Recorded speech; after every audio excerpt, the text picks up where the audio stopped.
హెబ్రీయులకు రాసిన పత్రిక 11వ అధ్యాయం మొదటి వచనం నుంచి ఇలాగున వ్రాయబడి ఉన్నది.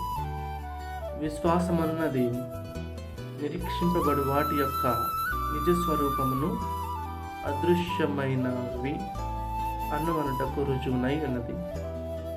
దీనిని బట్టియే పెద్దలు సాక్ష్యం పొందితిరి. ప్రపంచములు దేవుని వాక్యము వలన నిర్మాణమైనవని అందును బట్టి దృశ్యమైనది కనబడడు పదార్థముల చేత నిర్మింపబడలేదని విశ్వాసము చేత గ్రహించుకొనుచున్నాము. విశ్వాసమును బట్టి హేబేలు కయ్యోని కంటే శ్రేష్టమైన బలి దేవునికి అర్పించాను.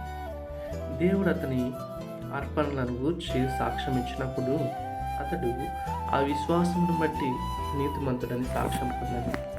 అతడు మృతి పొంది అవిశ్వాసము ద్వారా మాట్లాడుచున్నాడు.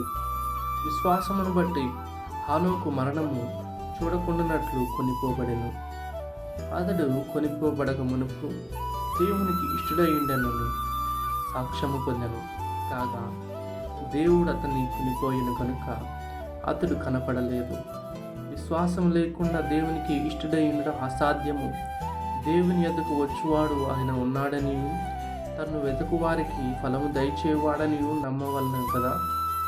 విశ్వాసమును బట్టి నోవాహు అది వరకు చూడని సంగతులను గూర్చి దేవుని చేత హెచ్చరింపబడి భయభక్తులు గల వాడై తన ఇంటి వారి రక్షణ కొరకు ఒక ఓడను సిద్ధం చేసెను. అందువలన అతడు లోకము మీద నేరస్థాపన చేసి విశ్వాసమును బట్టి కలుగు నీతికి వారసుడాయను.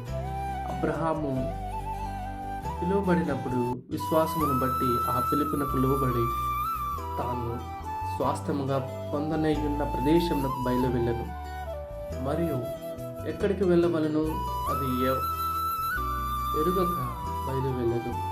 విశ్వాసమును బట్టి అతడును అతనితో ఆ వాగ్దానమునకు సహవారసులైన ఇస్సాకు, యాకోబు అనువారును గుడారములలో నివసించుచు అన్యుల దేశంలో ఉన్నట్లుగా వాగ్దత్త దేశంలో పరవాసులైరి. ఏలయనగా దేవుడు దీనికి శిల్పియు నిర్మాణకుడై ఉన్నాడు. పునాదులు గల ఆ పట్టణం కొరకు అబ్రహాము ఎదురు చూచుచుండెను. విశ్వాసమును బట్టి శారాయు వాగ్దానం చేసిన వాడు నమ్మదగిన వాడని ఎంచుకొనను గనుక తాను వయస్సు గతించినదైనను గర్భము ధరించడానికి శక్తి పొందను.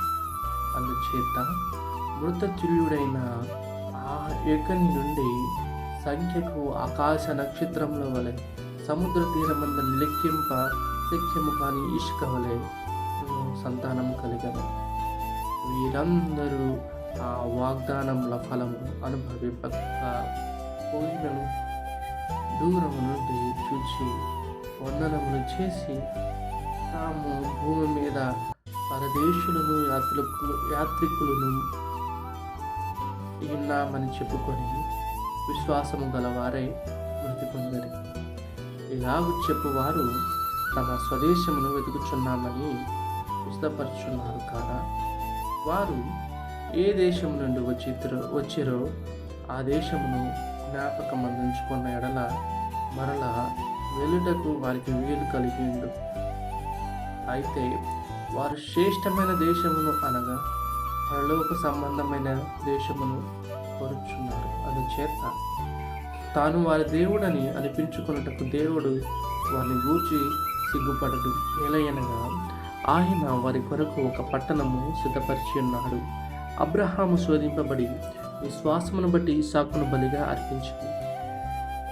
ఎవడు ఆ వాగ్దానమును సంతోషంతో అంగీకరించను, ఇస్సాకు వలనైనది ఆ సంతానం అనబడును అని ఎవరితో చెప్పబడెను. ఆ అబ్రహాము మృతులను సహితము లేపుటకు దేవుడు శక్తివంతుడని ఎంచిన వాడై తన ఏక కుమారుని అర్పించి ఉపమాన రూపముగా అతనిని మృతులలో నుండి మరలా పొందెను. విశ్వాసమును బట్టి ఇస్సాకుకు జరగబో సంగతుల విషయమై యాకోబును ఏశావును ఆశీర్వదించెను. విశ్వాసమును బట్టి యాకోబు అవసాన కాలమందు యేసోబు కుమారుల్లో ఒక్కొక్కరిని ఆశీర్వదించి తన చేతి కర్ర మొదలు మీద ఆనుకొని దేవునికి నమస్కారం చేసింది. యేసోపు తనకు అవసాన కాలము సమీపించినప్పుడు విశ్వాసము బట్టి ఇశ్రాయేలు కుమారుల నిర్గమమును గూర్చి ప్రశంసించి తన శల్యమును గూర్చి వారికి ఆజ్ఞాపించు. మోసే పుట్టినప్పుడు అతని తల్లిదండ్రులు ఆ శిశువు సుందరుడై ఉండుట చూచి విశ్వాసమును బట్టి రాజాజ్ఞకు భయపడక 3 మాసములు అతన్ని దాచిపెట్టారు. మోషే పెద్దవాడైనప్పుడు విశ్వాసమును బట్టి ఐగుప్తు ధనము కంటే క్రీస్తు విషయమైన నింద గొప్ప భాగ్యమని ఎంచుకొని అల్పకాల పాప భోగములు అనుభవించుట కంటే దేవుని ప్రజలతో శ్రమ అనుభవించుట మేలని యోచించి వారు కుమార్తె యొక్క కుమారుడని అనిపించుకున్నటకు ఒప్పుకొనలేదు. అనగా అతడు ప్రతిఫలముగా కలుగబోవు బహుమానములందు దృష్టి ఉంచెను. విశ్వాసమును బట్టి అతడు అదృశ్యుడైన వారిని చూచుచున్నట్టు దినబుద్ధి గలవాడై రాజాగ్రహమునకును భయపడక ఐగుప్తును విడిచిపోయాను. తిరుచూలు పిల్లలను నాశనము చేయవాడు. ఇశ్రాయేలీలను ముట్టకుండ నిమిత్తము అతడు విశ్వాసమును బట్టి పస్కాను రక్త ప్రోక్షణ ఆచారమును ఆచరించు. విశ్వాసమును బట్టి వారు కోడి నేల మీద నడిచినట్లు ఎర్ర సముద్రంలో పాడి నడిచిపోయారు. ఐగుప్తీయులు అలాగు చూచెది మునిగిపోయారు. విశ్వాసమును బట్టి 7 దినముల వరకు ప్రదక్షిణము చేయబడిన తరువాత ఎరికో గోడలు కూలెను. విశ్వాసమును బట్టి రాహాబను వేశ్య వేగుల వారిని సమాధానముగా చేర్చుకున్నందున అవిధేయులతో పాటు నశింపకపోయింది. ఇంకను ఏమి చెప్పుదును? గిద్యోను, బారాకు, సంసోను, యొఫ్తా, దావీదు, సమూయేలును వారిని గూర్చి ప్రవక్తలను గూర్చి వివరించుటకు సమయము చాలదు. వారు విశ్వాసము ద్వారా రాజ్యములను జయించి నీతి కార్యములను జరిగించి వాగ్దానములను పొందిరి. సింహముల నోళ్ళు మూసిరి. అగ్ని బలములను చల్లార్చిరి. ఖడ్గధారలను తప్పించుకొని బలహీనులుగా ఉండి బలపరచబడిరి. యుద్ధములో పరాక్రమశాలులైరి. అన్యుల శేర్లను పారదోరిరి. స్త్రీలు మృతులైన తమ వారిని పునరుద్ధానం వలన మరలా పొందిరి. కొందరైతే మరీ శ్రేష్టమైన పునరుద్ధానం పొందకోరి విడుదల పొందనొల్లక యాతన పెట్టబడి, మరికొందరు తిరస్కారములను, కొరడా దెబ్బలను, మరి బంధకములను, ఖైదును అనుభవించిరి.